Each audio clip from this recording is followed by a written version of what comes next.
tikuonawa matenda tikudutawa yango lake ndilimotiloka yango lake ndiye na malenga akalamula kuti uyende matenda onse amachila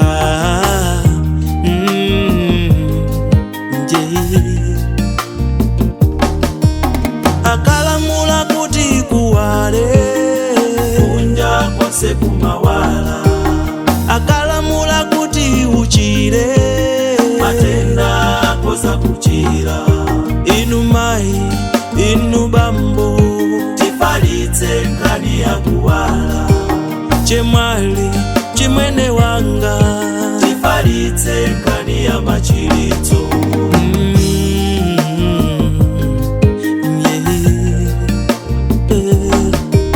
zinatengera Yesu kuchotsa mdima ntawi yosachedwa zinatengera yawe kuchiza wakumbuye gantu wakuona lakula bwanji vuto lanu mai kuti mukanike kuyankula naye pukuta msozi usalile mbale yangu lako lilikila kuwala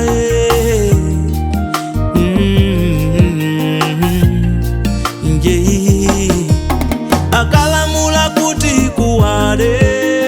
kunja kwase kumawala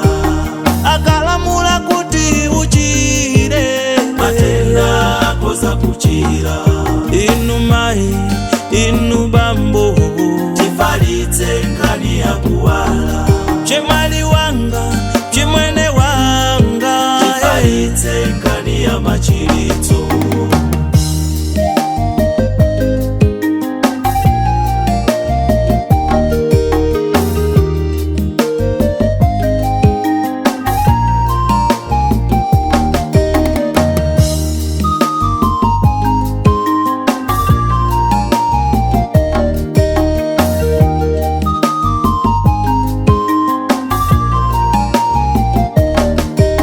atalamula kuti kuwale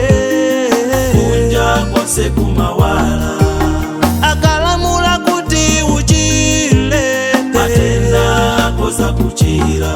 inu mai inu bambo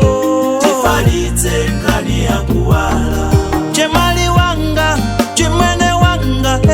tifalitse nkani ya machilitso